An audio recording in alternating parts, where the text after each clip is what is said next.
Bonjour les juristes talentueuses et talentueux, ici Cynthia Anison-Lorbert et bienvenue dans l'épisode 6 du podcast Jurinova.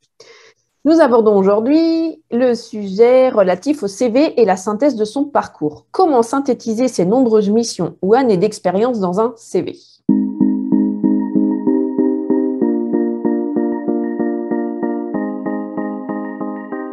Précision avant de nous lancer. Si vous souhaitez retrouver les notes de cet épisode, vous les retrouvez sur le site jurinova.fr. Je vous offre également un cadeau de bienvenue, la roadmap, le guide dédié à la réussite de votre négociation salariale. Vous y trouverez les 6 étapes à respecter et les 4 erreurs à ne surtout pas faire. Pour obtenir votre guide gratuit dédié à votre négociation salariale, c'est très simple. Rendez-vous sur mon site jurinova.fr, sur la page d'accueil, et téléchargez-la, c'est gratuit, j'espère que cela vous aidera. Je vous invite également à vous abonner à la newsletter hebdomadaire des Jurinova. Mon objectif, que vous fassiez une pause le mercredi dans votre quotidien surchargé. Je vous partage des conseils, des astuces, des livres inspirants, des podcasts passionnants et autres inspirations à travers des emails privés. Vous profiterez également de contenus inédits. Pour vous abonner, c'est toujours très simple. Rendez-vous sur mon site jurinova.fr, sur la page accueil et téléchargez-la, c'est gratuit. J'espère que cela vous plaira. Et pour ceux qui ne le sauraient pas encore, le podcast Jurinova est un lieu dédié au pilotage de votre carrière de juriste. Je vous partage tous les vendredis des clés pour réussir et rayonner dans votre vie professionnelle. Je suis votre hôte, Cynthia Anison-Lorbert. Cela fait plus de 15 ans que j'exerce le droit. Fondatrice du cabinet Jurinova, dédié à la stratégie de carrière des juristes, je suis comme vous une ancienne responsable juridique en fusion et acquisition. J'ai exercé pendant 15 ans dans un groupe financier international. Et je suis encore responsable juridique au sein de mon cabinet de consulting et coaching, qui est aussi un organisme de formation certifié Calliope et éligible au CPF, pour votre plus grand bonheur. C'est-à-dire que cela vous permet de bénéficier de mes accompagnements via le financement de votre CPF. Que ce soit un bilan de compétences, un accompagnement à la mobilité ou à la prise de poste, un coaching professionnel. Je suis également coach professionnel certifié, spécialisé dans les transitions professionnelles des juristes. Et j'interviens également très régulièrement à l'AFJE pour animer des ateliers carrière à destination des juristes. Autant vous dire que le sujet de la carrière des juristes est une passion pour moi. J'ai donc décidé d'en faire mon métier tout en continuant à l'exercer. Et c'est parti pour l'épisode.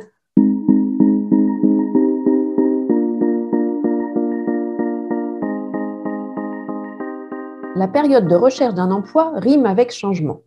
Vous sortez de votre zone de confort, vous vous confrontez à l'inconnu. Vous devez vous mettre en avant, en lumière. Vous devez valoriser votre parcours, vos expériences, vos compétences. Et vous devez convaincre, sortir du lot, faire la différence. Vous vous retrouvez en zone inconnue, sans certitude sur votre avenir. Le marché de l'emploi a ses propres codes que vous ne maîtrisez plus parfois parce que ça fait longtemps que vous êtes en pause ou que vous n'avez pas eu à chercher un emploi. Surtout que tout s'est accéléré avec la crise sanitaire. Vous ne savez pas par où commencer. Des craintes apparaissent parfois comme celle de ne pas trouver ou retrouver un poste de juriste rapidement, de devoir se brader, que ce soit au niveau de sa rémunération ou de ses autres critères de recherche, pour être retenu, de ne pas transformer l'essai une fois en entretien. Vous êtes juriste, responsable juridique ou directeur juridique. Vous êtes en poste et vous avez l'ambition de progresser, l'envie de bouger, de relever un nouveau challenge. Vous avez la curiosité de découvrir un nouvel environnement. Vous avez envie de changement. Ou alors, vous avez un besoin vital de changer d'environnement. Soit parce que cet environnement ne vous convient plus, le management est inadéquat, les perspectives ne sont pas réjouissantes, les conditions de travail, notamment le télétravail ou l'absence de télétravail post-Covid, ne vous conviennent pas, et l'ambiance de travail se sont détériorées sérieusement.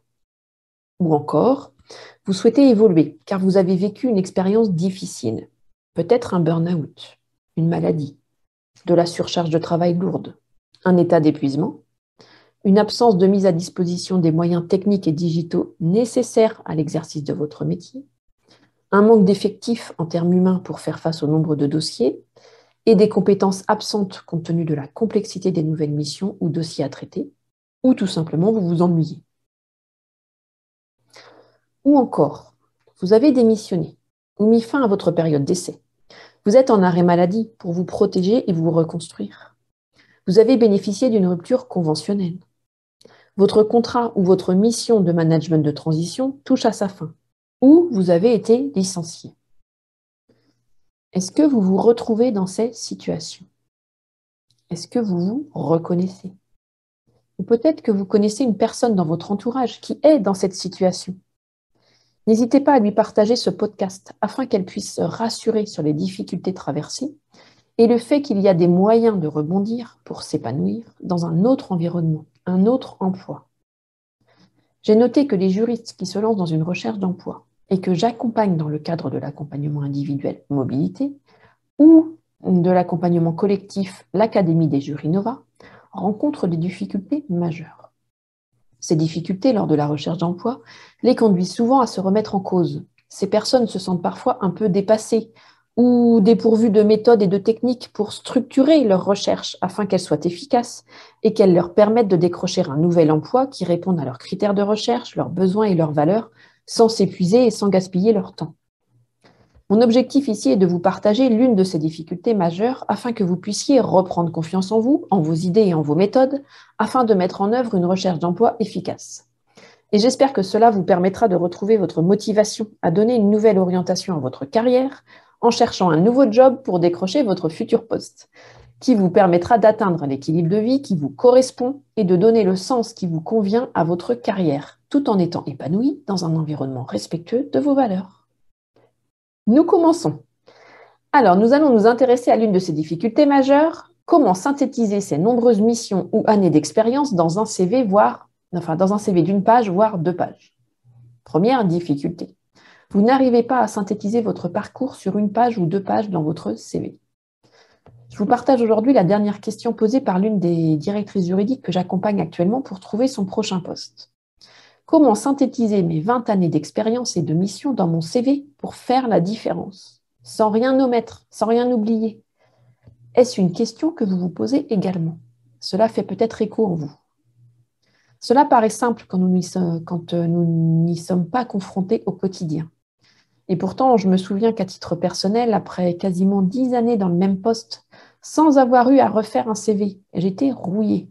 Je n'avais plus les codes, je ne savais pas quoi mettre en avant, quels mots placer, quelle rubrique était primordiale, et la mise en forme hyper classique que j'avais à l'époque. Et je ne savais pas quoi mettre en avant comme compétences, expertise, réalisation, etc. Et en plus, c'était le début de LinkedIn également, donc je devais faire face aux 2 outils que je ne maîtrisais pas nécessairement. Et c'est ce que je constate chez les juristes que j'accompagne. Et pourtant, vous savez rédiger, vous savez argumenter, vous savez choisir vos mots avec soin. Donc pourquoi aujourd'hui vous n'y arrivez pas? C'est agaçant, non? Cela l'était pour moi, je vous assure. Est-ce déconcertant? Ça l'était pour moi et en effet, ça l'est pour de nombreux clients. C'est également le sentiment des personnes que j'accompagne. C'est déconcertant. Cette question du CV est récurrente chez les juristes en cours de recherche d'emploi que j'accompagne. Que ce soit pour les juristes débutants, les juristes juniors, les juristes expérimentés, les juristes seniors, les responsables juridiques, les directeurs et directrices juridiques. Comment synthétiser mes 5 années, mes 10 années, mes 15 années, mes 20 années d'expérience et de mission dans mon CV pour faire la différence?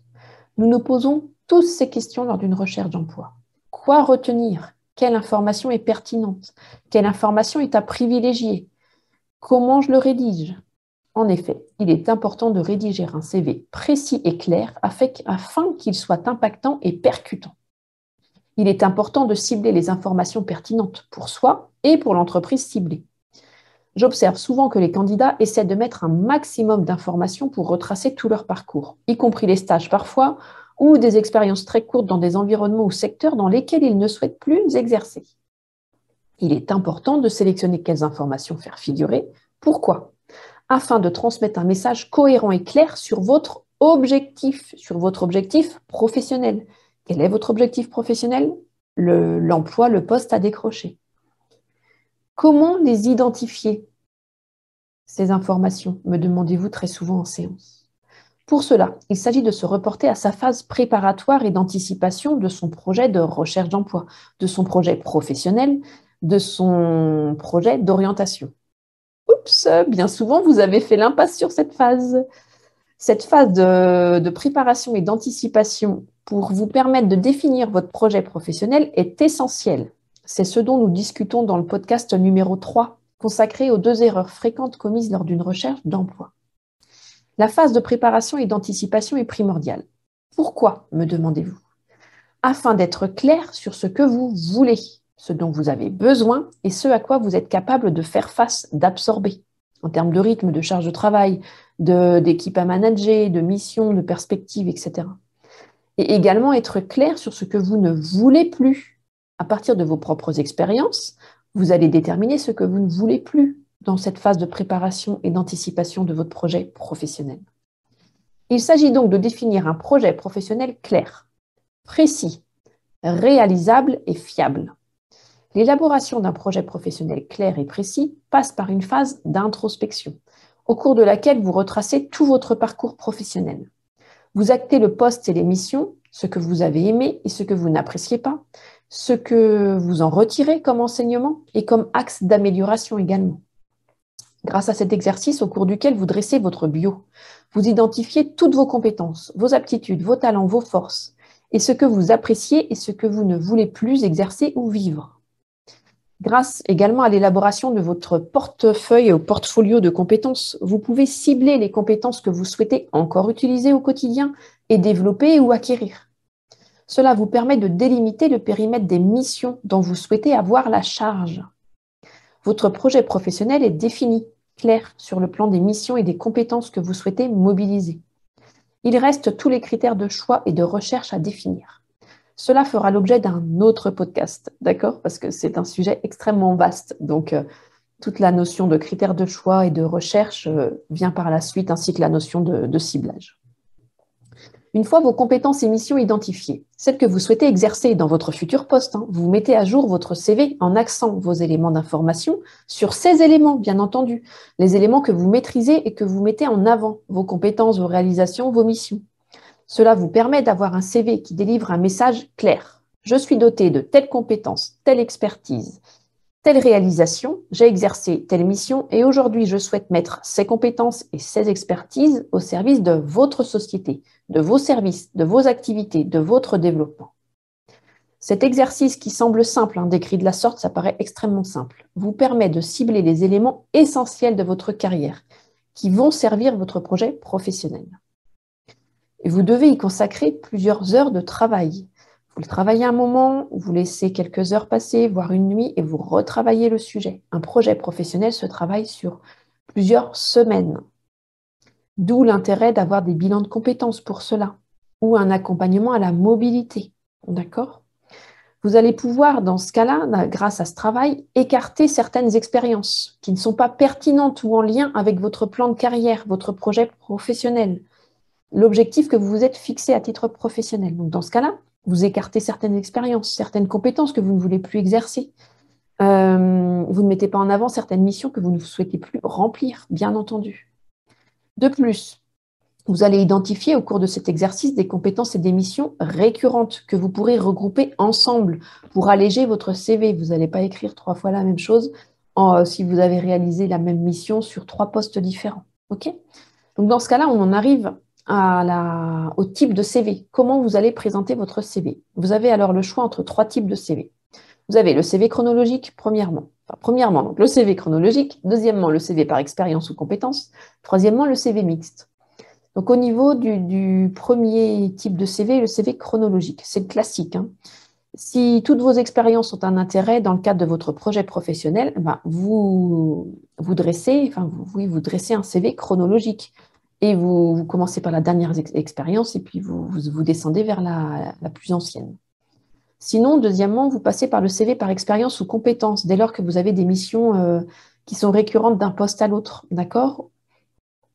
Vous insérez donc une rubrique, dans ce cas-là, réalisation, afin d'axer la lecture de votre CV vers vos réalisations probantes, celles que vous souhaitez mettre en avant pour convaincre, qui posent les bases de votre légitimité et de votre crédibilité.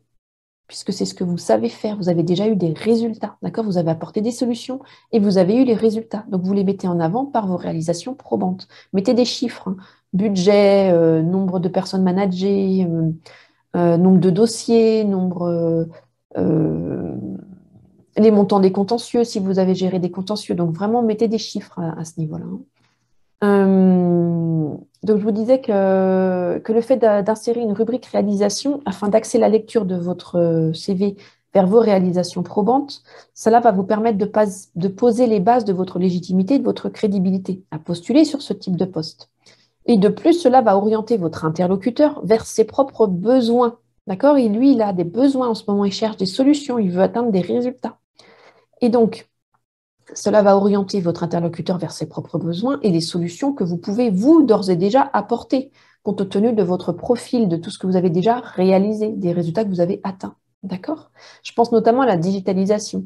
Si vous avez déjà mis la digitalisation en place dans l'un de vos précédents postes, mettez-le en avant dans votre CV. Vous êtes apte à mettre en place la digitalisation. Je vous rappelle que suite au rapport de l'AFJE du Cercle Montesquieu d'octobre ou novembre 2021, il n'y a que 2% des directions juridiques en France qui sont digitalisées.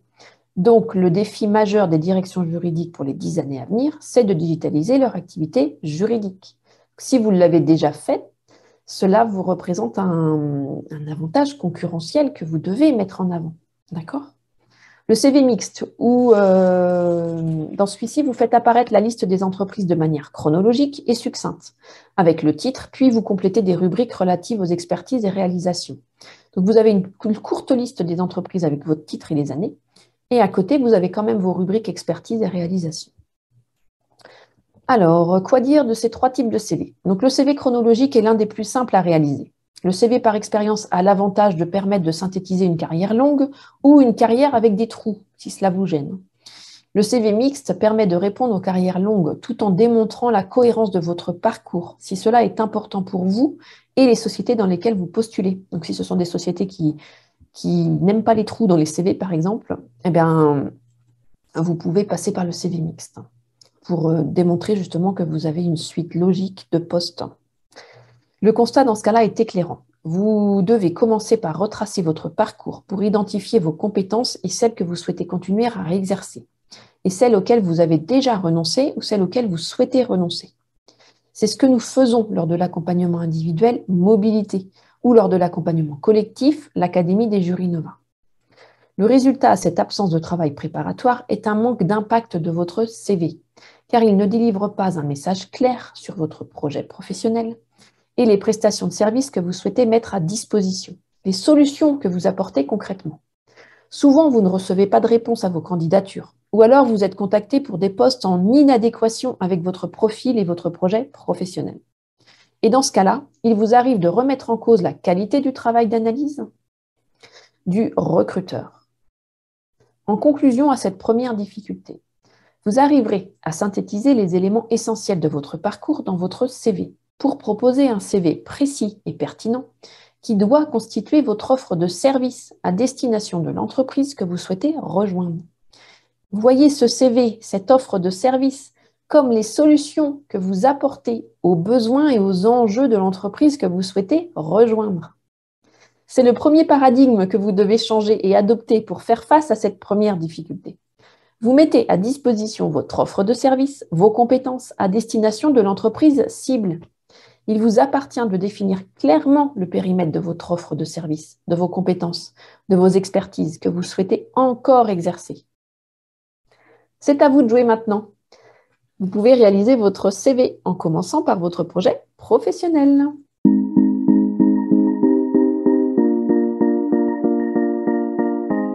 Voilà, c'est la fin de ce nouvel épisode de Jury Nova.